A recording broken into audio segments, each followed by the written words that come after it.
darle la bienvenida de manera especial a las personas que nos visitan. Gracias por acompañarnos y gracias por vencer el temor al COVID, para estar aquí con nosotros y en ese contexto también adorar al Señor, reverenciar su nombre, darle gloria a Él que vive y reina por siempre. Damos gracias al Señor porque en estas últimas semanas no hemos escuchado de nuevos casos entre nosotros de COVID y es una expresión de la misericordia de Dios para con nosotros, guardándonos, cuidándonos y protegiéndonos a pesar de que estamos expuestos en la calle, naturalmente, en los trabajos. Y el Señor ha sido bueno en ese contexto para con nosotros y para con nuestros familiares, que nos ha guardado, especialmente aquellos que son más vulnerables. Pero debemos de continuar en ese contexto velando y orando, ambas cosas, velando para guardarnos del contagio y orando para que el Señor nos proteja realmente de ese mal que tanto mal ha estado haciendo. En esta semana creo que oí que iban 2 millones de muertos en el mundo por este asunto y la nueva cepa que andan por ahí, que no es una, hay varias cepas más según oí, que posiblemente no estén al alcance de la vacuna que ya está lista. De manera que eso es un problemita adicional que se le suma a la raza en estos días turbulentos en que estamos viviendo. Pero el Señor sabe por qué trae este tipo de eventos y para qué los trae. Siempre sus propósitos son buenos, santos y justos. Y tendrán como centro propósitos de bendición para su iglesia, propósitos justos para su iglesia. Así, hermanos, que damos gracias a Dios en todo. Vayamos a Mateo capítulo 5, versículo 10. Mateo capítulo 5, versículo 10.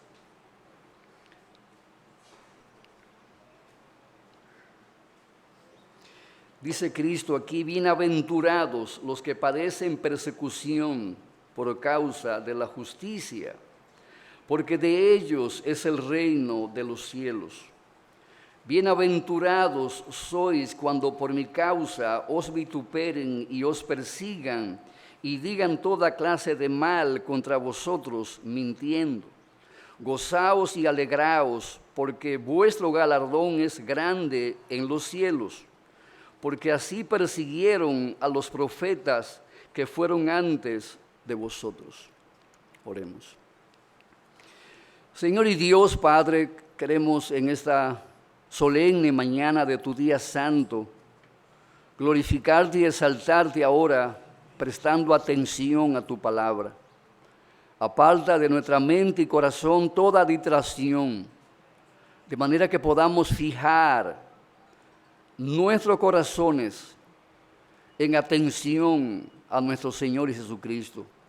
Que Él nos hable a través de su Espíritu y a través de su palabra. Ayúdanos a entender tu palabra, a creerla y sobre todo a aplicarla a nuestro diario vivir. Hazla, Señor, parte esencial de nuestros modus vivendum en esta tierra, Señor. Provéenos de tu gracia para recibirla, para creerla y para aplicarla a nuestros corazones. Santifícanos en tu verdad, tu palabra es la verdad. Salva a los que están aquí sin Cristo a través del poder redentor de tu evangelio. Pues lo rogamos para tu gloria en el nombre de Jesús. Amén. ¿A quiénes han de perseguir? Bueno, a cada uno de esos hombres y mujeres que se definen ahí en Mateo capítulo 5.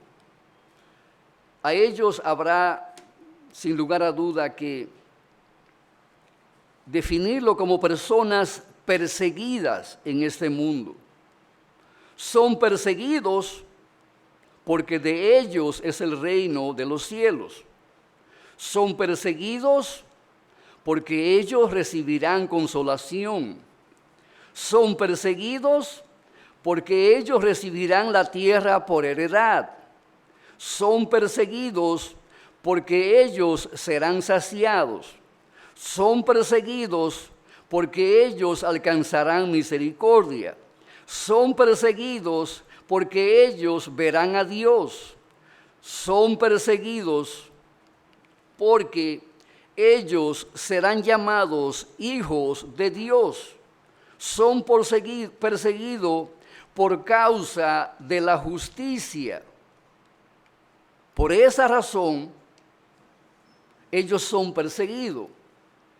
Y ellos, en virtud de que son perseguidos por esas razones, son personas bienaventuradas. Son personas dichosas, son personas felices, en virtud de que son perseguidos por causa de esas razones. Y amados hermanos, nadie será feliz porque tenga su bolsillo lleno de dinero o porque tenga un cuerpo atlético, saludable, vigoroso, sano. Nadie será feliz porque goce de mucha fama y de mucho aprecio, de muchos aplausos. La felicidad verdadera, la perdurable, viene a la vida del hombre a través de esas cualidades que definen su carácter y que definen su modo de vida aquí sobre la faz de la tierra, sin importar sus circunstancias en las que esté viviendo. De manera que si usted anda buscando el caramelo de la felicidad en otra cosa que no sea en la posesión de esas cualidades, usted vivirá una vida frustrado, amargado, desdichado, infeliz. Vivirá una vida con un corazón roto y lleno de muchos desengaños por causa de eso, de una búsqueda frustrada de la verdadera felicidad. ¿Dónde acuden muchos a buscar felicidad? A las botellas de cerveza, a las botellas de ron, a las drogas, a la prostitución, etcétera. Van allí a comprar una porción, unos cuantos kilogramos de felicidad. ¿Cómo terminan al fin y al cabo después de haber comprado y obtenido lo que buscaban? Frustrados, más desdichados y amargados que cuando llegaron a la puerta del vendedor de esas mercancías. Esa es la triste realidad y el infortunio que amarga la vida de muchos en nuestra generación. Bienaventurados los que padecen persecución por causa de la justicia, porque de ellos es el reino de los cielos. Esa es la afirmación enfática y categórica que nos hace el Señor. Y Cristo aquí nos da la razón fundamental por la cual padecemos persecución por causa de la justicia. Él dice que la razón fundamental por la que seremos perseguidos en este mundo es por causa justamente de la justicia. Ahora, la pregunta que debemos de hacer aquí es, ¿en qué consiste esa justicia por causa de la cual los hijos y las hijas del reino de Dios son perseguidos? ¿En qué consiste esa justicia? Que adorna su carácter y que viste sus vidas y que obviamente les acarrea persecución en este mundo donde vivimos. La justicia que nos acarrea la persecución de que nos habla la Biblia aquí no es otra sino que la justicia de Dios, sobre la cual nos dice Berkhof, el teólogo, dice él, la idea fundamental de la justicia es la de estricta adhesión a la ley. Entre los hombres se presupone que hay una ley a la cual debemos conformarnos. Se dice a veces que no podemos hablar de justicia en Dios, porque no hay ley a la cual Él esté sujeto. Pero aunque no hay ley que esté por encima de Dios, hay ciertamente una ley que está en la naturaleza esencial de Dios.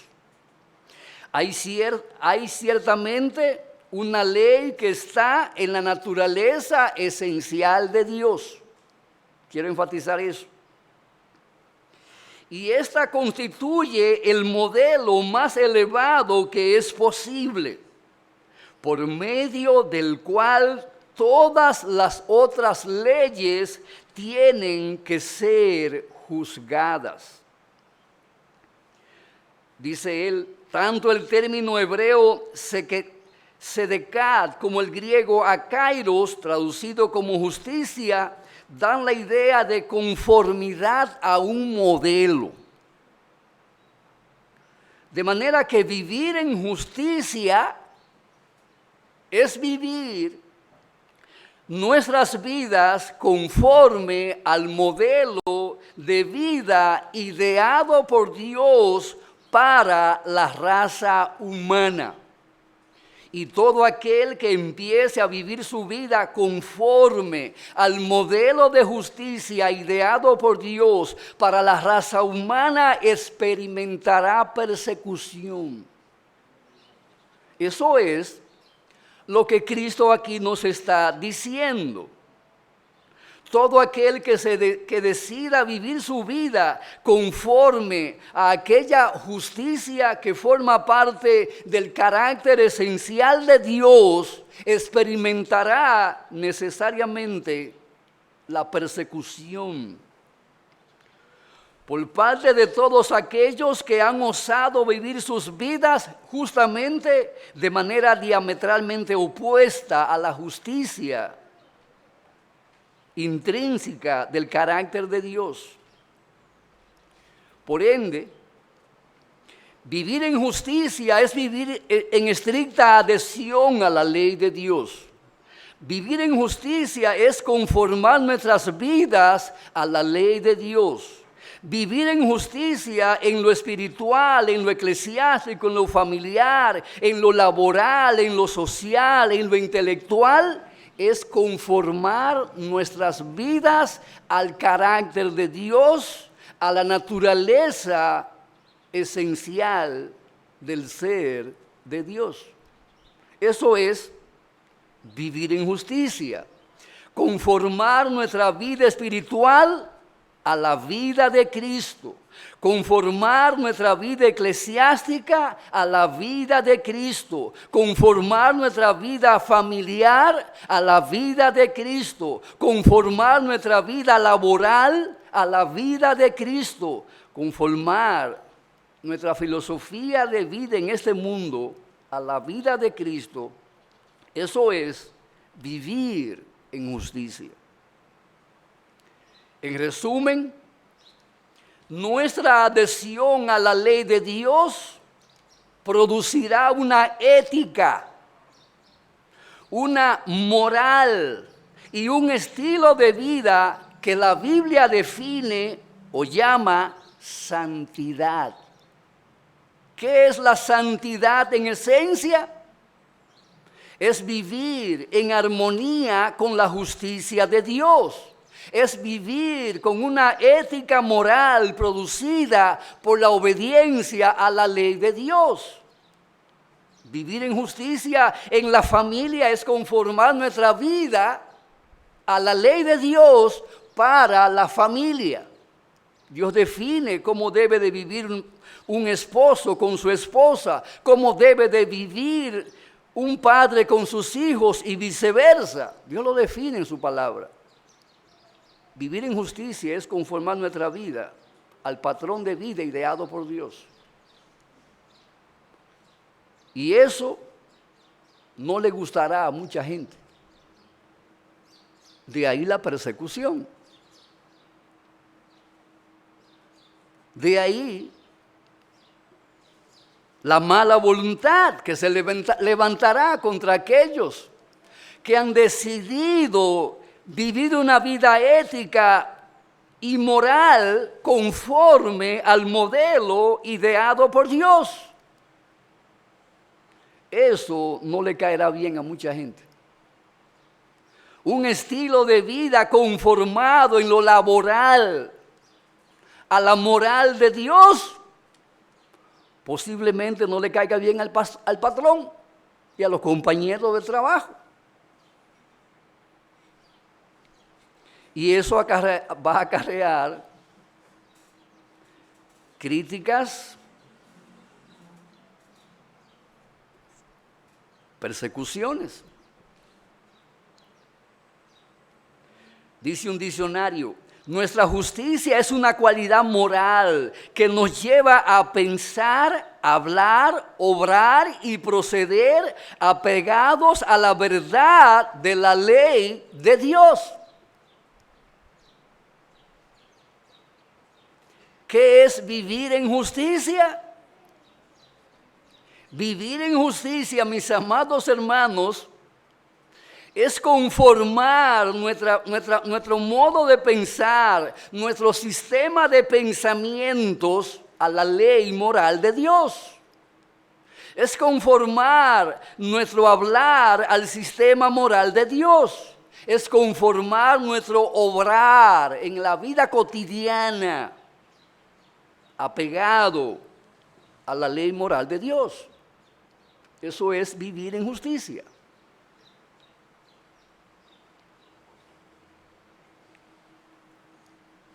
Dice el diccionario: con sinceridad y fidelidad vivimos apegados al modelo de vida que nos demanda el Señor Jesucristo. Eso es vivir en justicia. Cuando los hombres se adhieren a la voluntad de Dios, como está expresada en su ley, están viviendo en justicia y son considerados justos y rectos delante de Dios. Termina diciendo el diccionario: cuando usted, por la gracia de Dios, decide vivir con su vida enmarcada dentro de los valores del respeto, la equidad, la igualdad y la libertad que produce la justicia de Dios, usted no será aplaudido, no será reconocido, no será apreciado, no será premiado por causa de eso.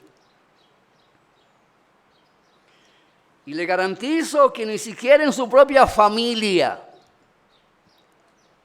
lo van a ver con buenos ojos. ¿Quién aquí no sabe de casos de que cuando se enteraron que le habían entregado su vida a Jesucristo, inmediatamente le armaron la guerra? Y en algunos casos lo expulsaron del seno familiar. Aquí tenemos hermanos que han sido expulsados del seno familiar, jóvenes, cuando se enteraron que le habían entregado su vida a Jesucristo. Críticas mordaces y amenazas han llovido sobre su cabeza.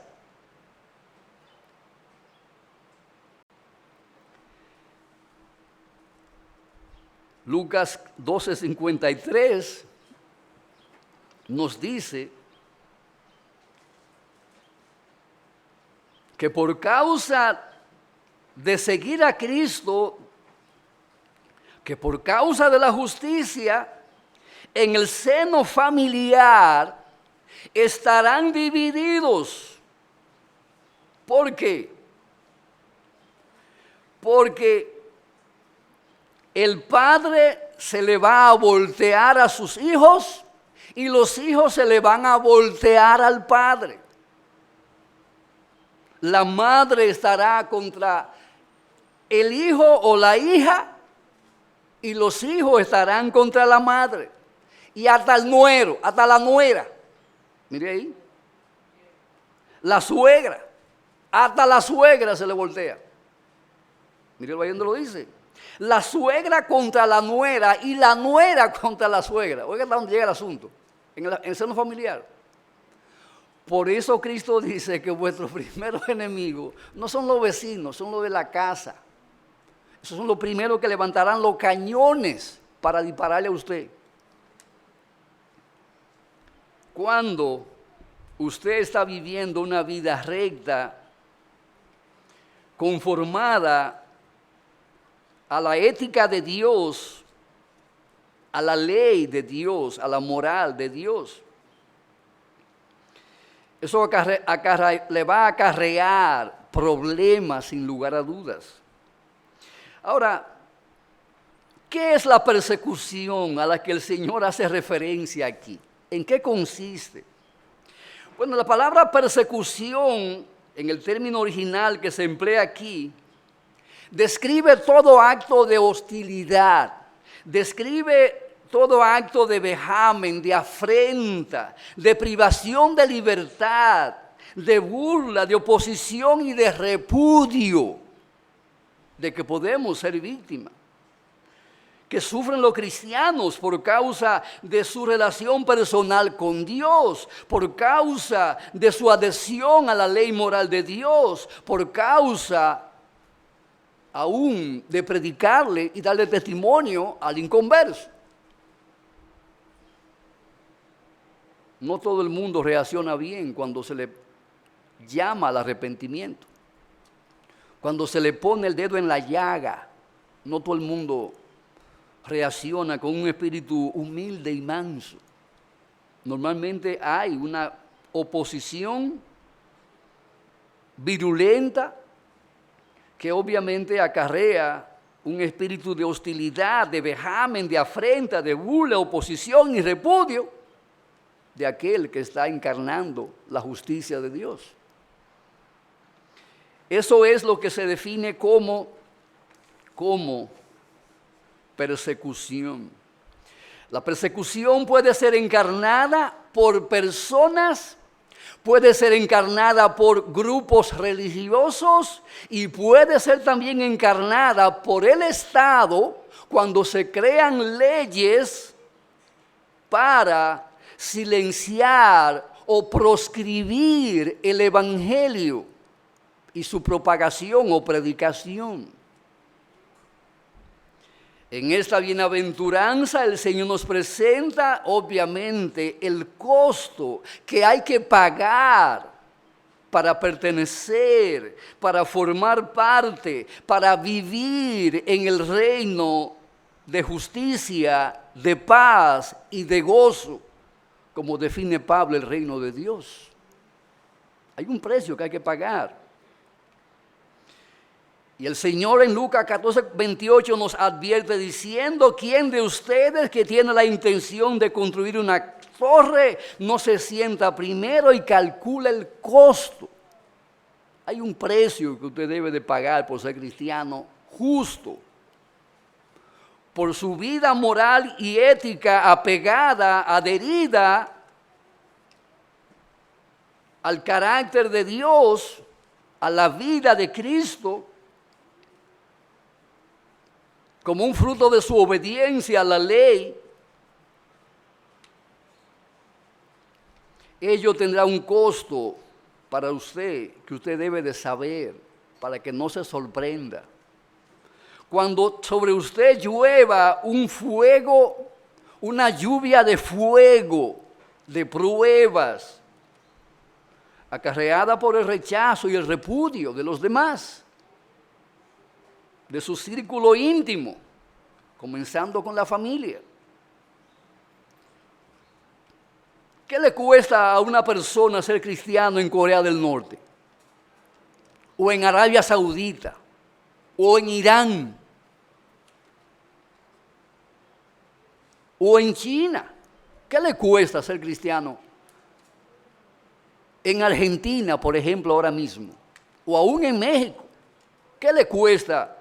¿O qué le costará a los cristianos en Estados Unidos a partir de esta próxima administración de Biden? ¿Qué le costará? Usted lo verá pronto en los periódicos. Como titulares de la persecución encarnizada que se levantará contra todo aquel que no se sujete a los postulados de la ideología de género. Usted verá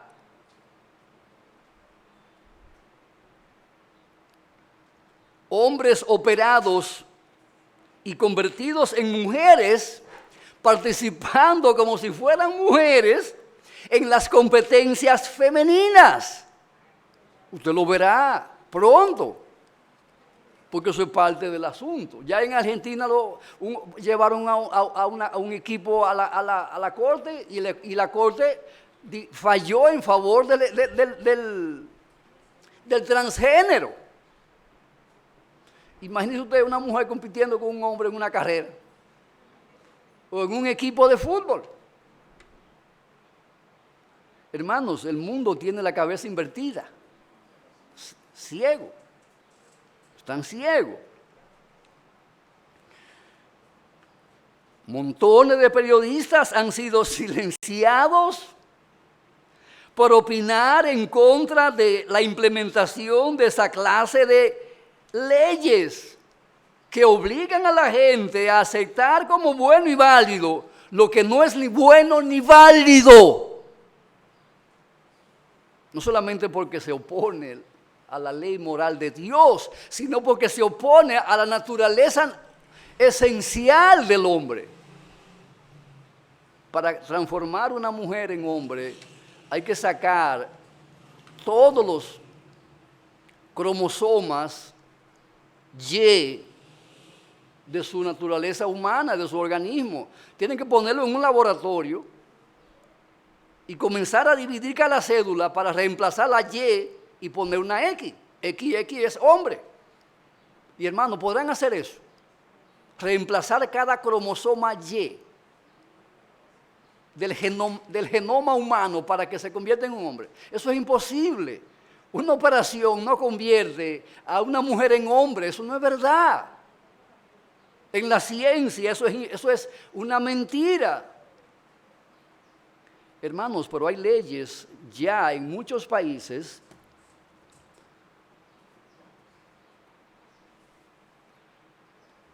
donde están obligando. Bueno, ahora mismo en Alemania pasó un caso, eso está en las redes ahí, hace un par de meses.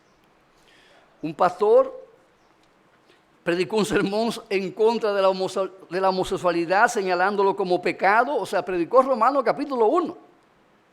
Romanos capítulo 1. Lo predicó completo y obviamente llegó al pasaje ahí donde está el tema de que cambiaron el hombre con hombre, mujeres con mujeres. Dios los entregó a una mente reprobada para hacer cosas que no convienen. O sea, predicó la palabra de Dios. Y este hombre no solamente fue multado con una multa de 45,000 euros, sino que también fue excomulgado por la denominación.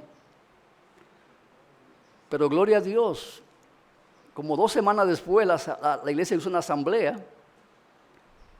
y le dieron un dictamen a la denominación de que si no le restituían a su pastor con todas las credenciales, se iban a ir en masa de la denominación a la que pertenecían. No sé en qué habrá parado, pues imagino que eso tiene que estar todavía en los límites de negociación. Pero hermano, en esos niveles está el cristianismo de hoy. Y no estamos hablando de países islamistas o comunistas, es Alemania. ¿Quién de ustedes que tiene la intención de construir una torre no se sienta primero y calcula el costo? Pregunta el Señor. Hay un costo que tiene que pagar el que vive enmarcado en la justicia de Dios. es lo que están experimentando muchos en el día de hoy, pagando un precio de sangre. En Navidad, el regalo que le hizo Boko Haram a la cristiandad fue primero degollar a 44 miembros de una iglesia y después el regalo de Año Nuevo fue degollar a 4 más. Hermano, eso fue ahora. Eso es persecución. No en el siglo I con el Imperio Romano, estamos hablando del siglo XXI. Eso es persecución. Recordad, hace unos 5 años, nuestro misionero, ahí en Pakistán, Aris Khan y su esposa, fueron acribillados a balazo en la puerta de su casa. Y de eso hace 6 años. Ahí en Pakistán, nuestro querido hermano Aris Khan, pastor, fundador de iglesia, misionero, ahí en Pakistán fue acribillado en la puerta de su casa, nada más y nada menos que por falsos hermanos que se habían infiltrado en la iglesia. Pero obviamente eran islamistas radicales. Y lo acribillaron a balazo a él y a su esposa. Hermano, hay persecución contra la iglesia, la hay. Y mucha.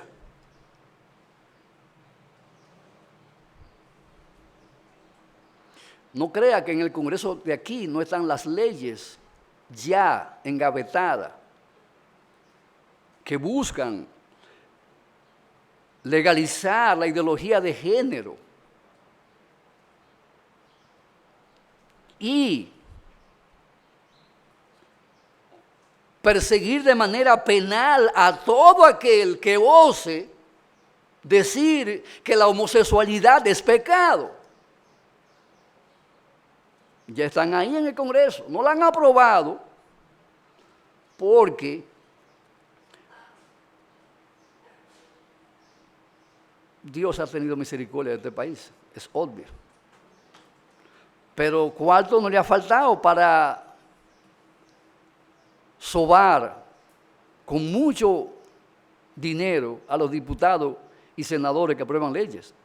No es por falta de cuarto, es porque la gracia de Dios lo ha detenido, mis hermanos, no es por otra cosa. La gracia de Dios los ha refrenado, pero ¿hasta cuándo será eso? Yo no lo sé.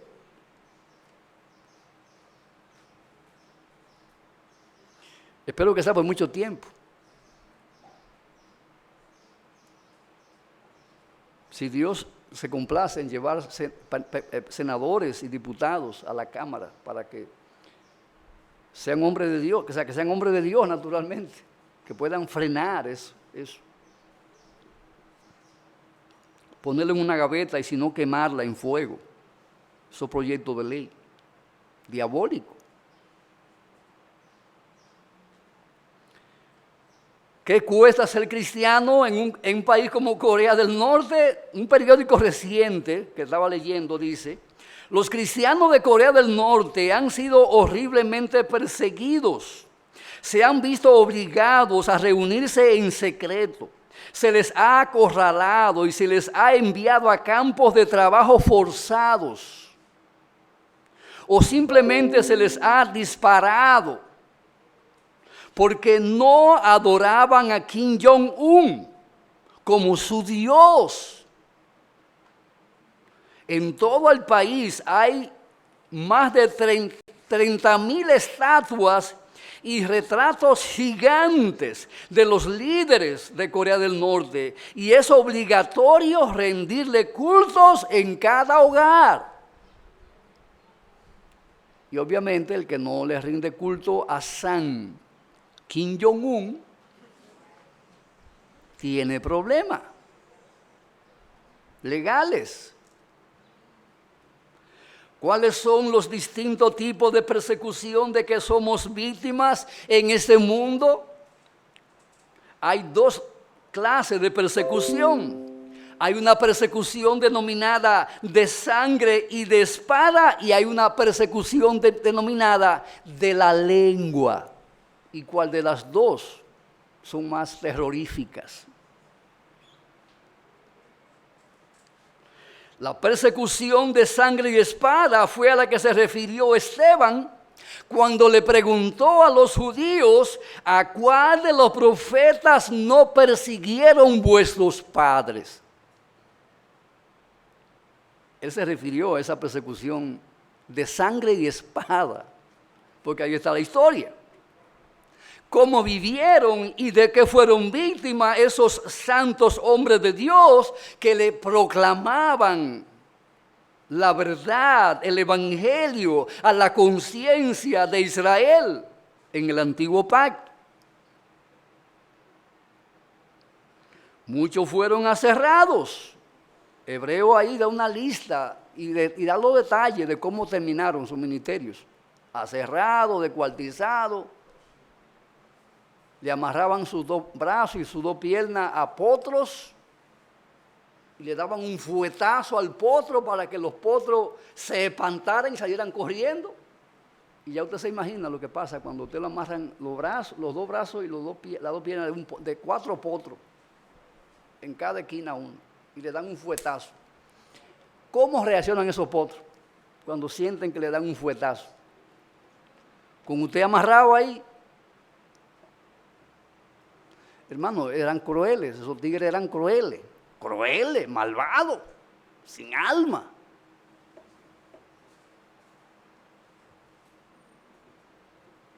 Eran verdaderos pichones de diablo. Y esos profetas, hermano, no fue que le mataron un hijo a uno de ellos, no fue que le mataron al papá y a la mamá y se estaban vengando. No, hermano, eran hombres que se paraban allí a hablarle de lo mal que estaban ellos, que se arrepintieran. En otras palabras, lo único que estaban haciendo era haciéndole el bien, haciéndole un favor.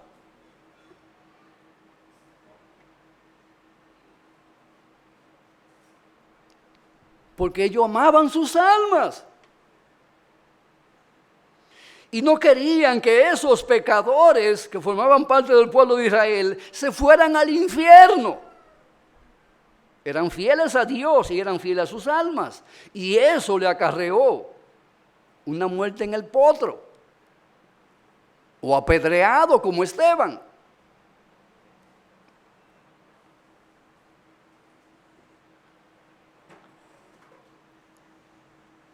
Amados hermanos, en la generación de los apóstoles, la persecución fue sencillamente terrible. Pablo cita el Salmo 44, 22 en Romanos 8, 36. Tal como está escrito, por causa tuya somos puestos a muerte. Oiga bien, dice él, todo el día. No de vez en cuando, una vez al año. Que me tropecé por ahí con un bandido. No, hermano, todo el día, dice él. Estaban expuestos a una muerte violenta.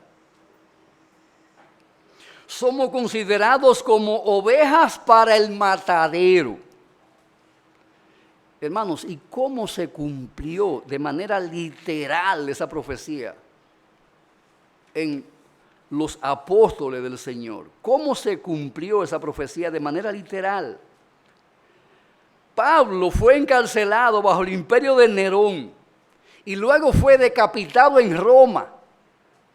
Santiago, hermano de Juan, fue decapitado por Herodes, Hechos 12:2. Tomás fue hasta la India, donde fue asesinado con dardos. Simón Pedro fue crucificado, según Jerónimo, boca abajo en Roma durante el gobierno de Nerón. Simón el Celote predicó en África y también fue crucificado. Marcos fundó la iglesia de Egipto y fue quemado vivo. Bartolomé predicó en Armenia y luego de diversas persecuciones fue golpeado con palos, fue crucificado y después que lo bajaron, lo laceraron y lo decapitaron. Así vivieron esa gente, hermano, y así terminaron.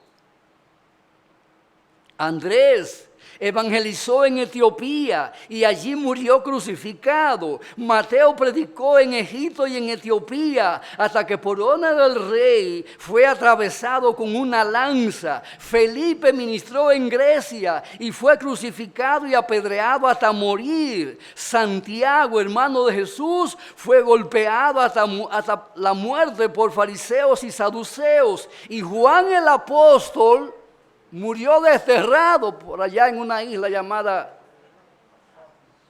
Patmos, solo, sin familia, sin hermanos en la fe, desterrado, proscrito como un vulgar delincuente.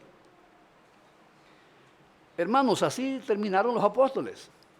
El único que murió en su cama, como dirían algunos, fue Juan. Después el resto pagaron un precio alto por profesar su fe en Cristo, por proclamar y vivir la justicia de Dios. Como bien ha escrito alguien, en los tiempos de la Reforma y en los días de la Inquisición romana, millones sufrieron la cárcel, el despojo y el martirio. Millones. Durante la expansión del comunismo en el siglo XIX y en el siglo XX, más de 15 millones de cristianos fueron masacrados porque su credo chocaba con la ideología comunista. En el día de hoy se estima que existen alrededor de 260 millones de cristianos en todo el mundo que son víctimas de persecución en un alto nivel. En países asiáticos, africanos, europeos y americanos, incluyendo Estados Unidos y Canadá. En Canadá, según lo que estuve leyendo, hay unas leyes recientes que dictaminan que si usted a uno de esos transgéneros, por error, le llama con el nombre de varón, porque tiene la pinta de un hombre, esa persona puede ir al fiscal, a la autoridad, denunciarlo y demandarlo. Y hay multas y hay cárcel. Si usted comete el error de confundir él con ella o ella con él, eso es en Canadá, hermanos. Entonces, ciertamente, vivimos en un siglo en donde la profesión de fe en Cristo, en donde vivir una vida conformada a la ética y a la moral de Dios, tiene un alto costo para ser pagado. Un periódico decía, en el primer semestre de 1919, se produjeron 158 episodios de violencia contra cristianos en 23 estados de la India.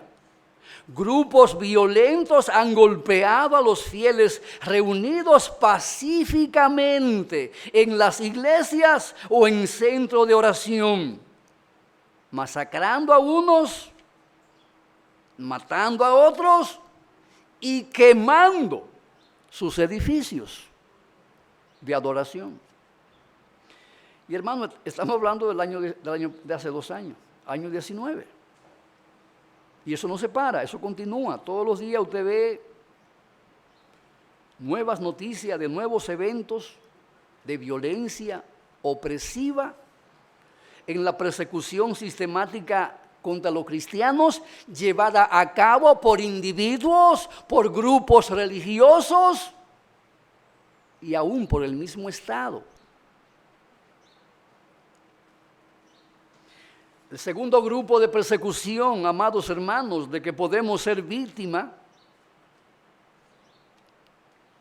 es la persecución de la lengua. La primera es la persecución de sangre y espada.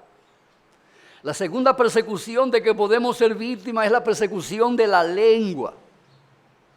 Esa persecución consiste, en primer lugar, en deshonrar a los cristianos. Como bien lo expresa el mismo pasaje que leímos: bienaventurados sois cuando por mi causa os vituperen y os persigan y digan toda clase de mal contra vosotros mintiendo. A un hombre o a una mujer lo podemos matar no solamente físicamente, sino que también le podemos herir mortalmente en lo moral, en lo ético, en su reputación, en su testimonio personal o en su buen nombre, embarrándolo de mentiras.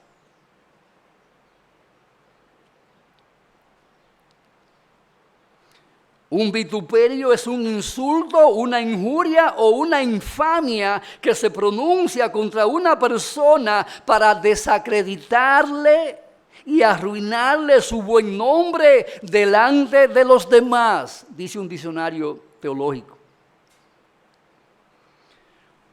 ¿Qué es un vituperio? Es un insulto, una injuria, una infamia que tiene como único fin desacreditarte a ti.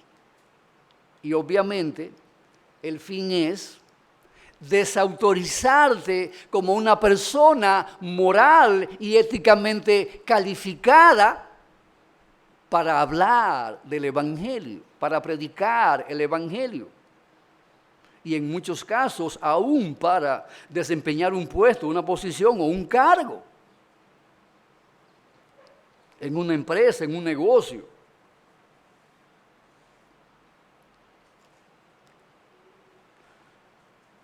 Por eso, amados hermanos, cuando alguien traiga esta herramienta del diablo para echarle lodo al buen nombre de alguien, asegúrate de que no le preste tu oído. Y si es un tema de trascendental importancia que te afecta a ti y afecta a otros, asegúrate de que tú no seas un simple oidor pasivo de lo que tengan que contarte del testimonio de otra persona. Asegúrate de que esta persona te diga a ti lo que te va a decir delante de aquel contra quien va a hablar.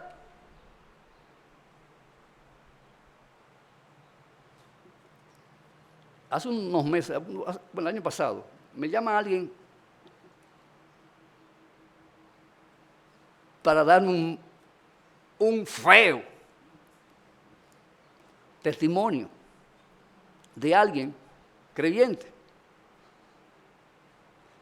Él empieza por ahí. Yo digo, espera. Qué bueno que estamos en estos tiempos. Permíteme hacer una llamada en conferencia para que tú me digas exactamente lo que me acaba de decir en los oídos de esta persona contra quien tú estás dando ese testimonio. Pastor, pero espérese, aguántese, no, espérese, aguántese. Entonces, si tú no puedes hablar delante de él, no me lo diga a mí. Eso es chisme, eso es pecado. Tú estás arruinando el buen nombre, el buen testimonio de esa persona. ¿Te gustaría que te lo hagan a ti? Déjame llamarlo y dímelo. Yo no tengo problema en escucharte, ningún problema. Si aquel está mal,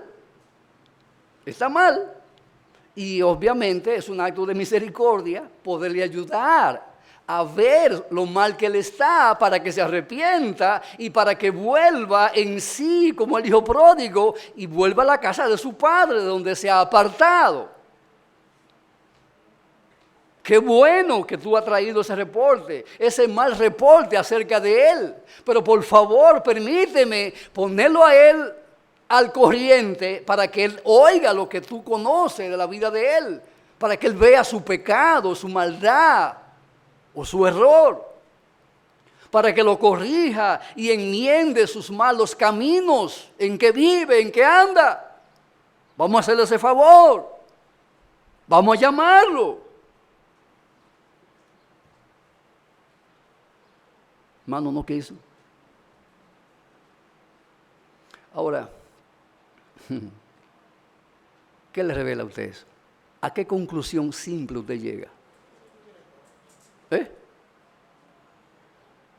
Que ese es lo que es un buen chismoso, que lo único que quiere es arruinar la reputación de esa persona. Él no quiere sanar a que está mal, lo que quiere es fundirle la vida a él. Su propósito al traerme el reporte no es hacerle bien a aquel. Su propósito es embadurnar de lodo, y de lodo feo y maloliento, el buen nombre, la reputación de esa persona, la que tiene delante de mis ojos.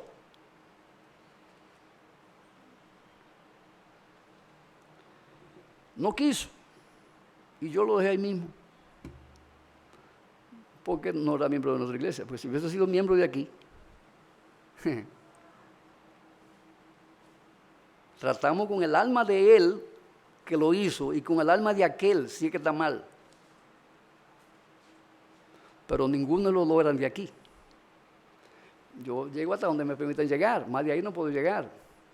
Pero obviamente mis hermanos,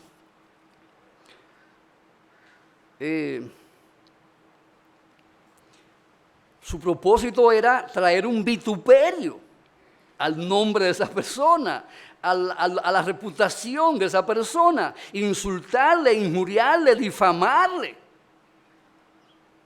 ¿Con qué fin? Descrédito, desacreditarle, arruinarle su testimonio.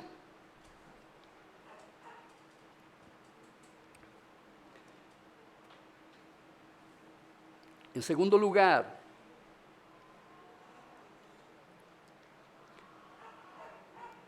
la persecución de la lengua, primero que nada, consiste en desacreditar el buen nombre de los discípulos. Y en segundo lugar, el acto de persecución de la lengua también se puede consumar cuando digan toda clase de mal mintiendo. O sea, la palabra que resume ese grupo de palabras es calumnia. La calumnia. Digan toda clase de mal contra vosotros mintiendo. ¿Cómo se le llama eso? Calumnia. Calumniadores. De hecho, el término calumnia es uno de los nombres que se le aplica al diablo. ¿Usted sabía eso? Ese es uno de los nombres de Satanás. El calumniador. ¿Cómo se le conoce al diablo? Como el calumniador. Es uno de los nombres que la Biblia le atribuye a Satanás. De manera que cuando alguien empieza a hablar de otra persona, levantándole un falso testimonio, usted está allí delante del diablo que está usando la lengua de esa persona para difamar a aquel contra quien está hablando. Ahora, hermanos, es interesante preguntarse por cuáles causas calumniaban a los cristianos del primer siglo. ¿Por cuáles motivos los calumniaban, los vilipendiaban? Primero se le acusaba de canibalismo a los cristianos del primer siglo, porque practicaban la Santa Cena. Recordad que Cristo habla de este es mi cuerpo y esta es mi sangre. Entonces, corrían comentarios que afirmaban que los cristianos sacrificaban niños y se lo comían en el contexto de la celebración de la Santa Cena. corrían esos comentarios de boca en boca y de oído en oído. Y tú no sabes que los cristianos se comen a los niños, los sacrifican en la Santa Cena y se lo comen. Eso corría de boca en boca. Lo calumniaban con eso. Lo calumniaban con eso. Se les acusaba de celebrar orgías sexuales desenfrenadas también. Eso eran comentarios que corrían de boca en boca en el barrio donde estaba la iglesia, entre los vecinos. ¿Y por qué los acusaban de ese terrible pecado? Porque a los cultos del domingo se le denominaba ágape, o sea, una fiesta de amor. Por eso los acusaban que en sus ágapes, fiestas o banquetes, los domingos, ellos se entregaban a pasiones pecaminosas e inmorales de manera desenfrenada, tipo el templo de Diana. Estos son los del templo de Diana segunda. Los cristianos se entregan a ese tipo de pasiones. También se les acusaba de incendiarios. ¿Saben por qué? Porque hablaban mucho del fuego del infierno. Predicaban de que habrían de llevar al infierno a aquellos que no se arrepintiesen. Pero también predicaban que el mundo vería su final producto del fuego que habría de caer sobre el mundo, sobre el universo, de parte de Dios. También se les acusaba de perturbar las relaciones familiares. Lucas 14:26. Si alguno viene a mí y no aborrece a su padre y a su madre, a su mujer, e hijos y a sus hermanos y hermanas, y aún hasta su propia vida, no puede ser mi discípulo. ¿De qué le acusaban? De estar en contra de la familia. De estar en contra de la familia. Pero amados hermanos, cada uno de eso, ¿qué era?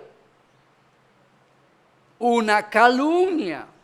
Nada de eso era verdad. Y por esa causa le perseguían y le buscaban, no solamente para encarcelarlo, sino también para matarlo. ¿Sabe una cosa? Durante el Imperio Romano hubieron 10 persecuciones sistemáticas orquestadas desde el Estado. Y cada una de esas persecuciones fueron básicamente atizadas por esos rumores, por esas calumnias que corrían por los lares del Imperio Romano. Por eso, la persecución tan feroz y tan tenaz que mató a millones de cristianos en esos primeros años de la Iglesia de Cristo. Eso es lo que nos enseña la historia que vivió la iglesia en los primeros días, en los primeros años de su fundación. Ahora, en todo esto, hermano, debemos de concluir diciendo que todo cristiano verdadero tendrá que decir al mirar su vida pasada, como tuvo que decir el salmista en el Salmo 69, versículo 7. Pues por amor de ti he sufrido vituperio. La ignominia ha cubierto mi rostro. Todo cristiano al final tendrá que concluir de esa misma manera. 2 aplicaciones breves. Amados hermanos, los cristianos han sufrido, sufren y sufrirán persecución. La pregunta es ¿por qué? ¿Por qué? ¿O para qué? Bueno, amados hermanos, Hechos 14:22 nos da la respuesta. Es necesario que por medio de muchas tribulaciones entremos al reino de Dios. ¿Va la respuesta ahí? Simple, clara y llana. ¿Por qué tú has de ser perseguido y sufrirás persecución? Porque es necesario que por medio de muchas tribulaciones tú entres, ¿dónde? Al reino de Dios. Y lo que fue verdad para los discípulos de ayer, amados hermanos, sigue siendo verdad para los discípulos de hoy y para los de mañana también. El Señor Jesucristo murió para quitarnos la maldición del pecado y la condenación en el infierno. Eso es ciertísimo. Pero Él no murió para quitarnos la cruz que debemos de llevar para ser sus discípulos y para seguirle en pos de Él. Si alguno quiere ser mi discípulo, la condición es tome su cruz. Y con la cruz a cuesta, Él dice, sígueme, sígueme. Sí, hay una cruz.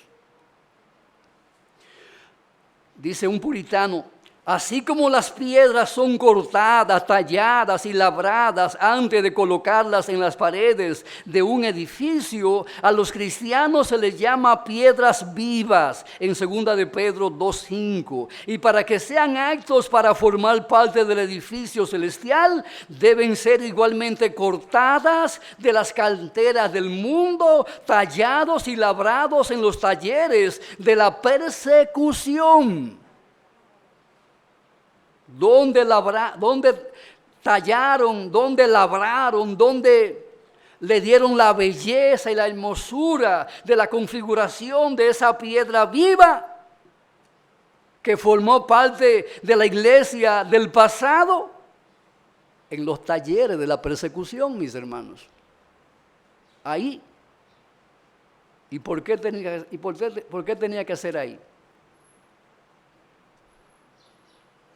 Pregúntele al albañil pregúntele, al albañil, ¿por qué tiene que llevar la piedra a los talleres donde la piedra es cortada, limada, conforme a las proporciones que se desea que tenga, para colocarla en el lugar donde exactamente debe de ir, para formar parte de ese edificio?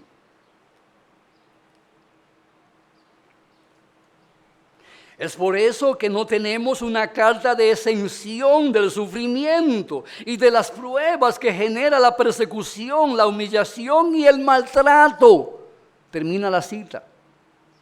Aunque el camino al cielo está lleno de las rosas, de la consolación que nos ofrece el Espíritu Santo, sin embargo, también es bien cierto que el camino al cielo está lleno de las espinas de la persecución, de la que somos víctimas por nuestra vida adherida a la ley santa, justa y buena de nuestro buen Creador y Redentor. Antes de que Israel llegara a Canaán, una tierra que fluía leche y miel, debían de atravesar un desierto lleno de serpientes y un mar rojo que les cerraba el paso. Antes de llegar a Canaán, estaban siendo perseguidos por los egipcios y aplastados como cucarachas. Y amados hermanos, así nosotros, en nuestro viaje hacia Canaán, la celestial, nos encontraremos con las serpientes ardientes de la persecución y el mar rojo de odio, desprecio y rechazo por causa de nuestras convicciones y por causa de nuestra vida santa y justificada por la fe solo en Jesucristo. Juan 15:18 nos advierte diciendo: si el mundo os aborrece, sabed que a mí me ha aborrecido antes que a vosotros.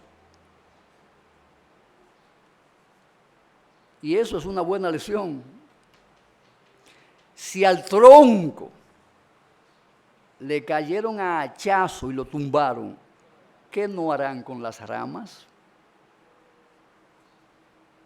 La respuesta a eso es tácita. Decía Ambrosio, uno de los padres de la iglesia, no hay Abel que no tenga su Caín. ¿Qué le parece? ¿Quién es su Caín? ¿Quién es su Caína?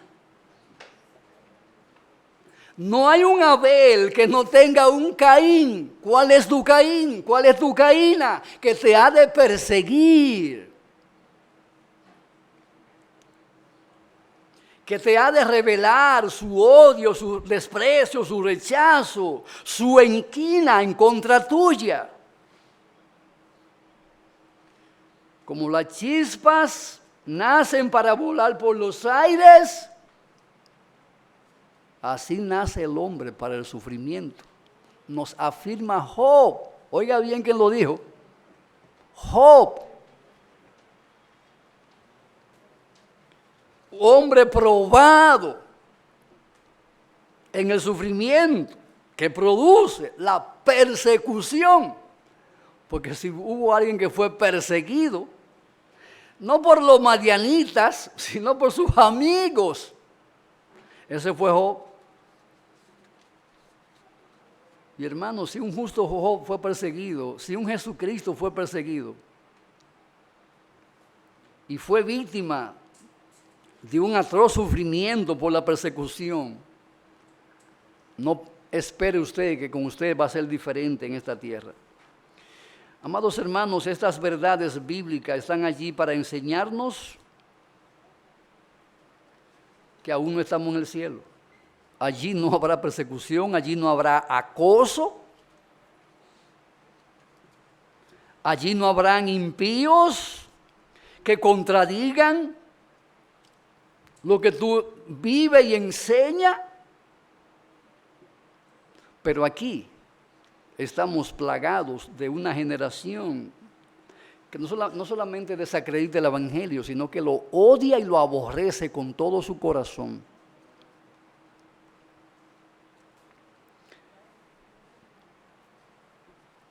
Nos dice la palabra de Dios en Hechos 5:41,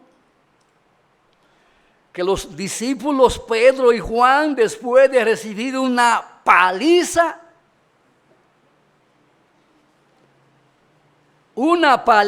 por predicar el Evangelio, dice que salieron de la presencia del concilio regocijándose de que hubieran sido tenidos por dignos de padecer afrenta por causa del nombre.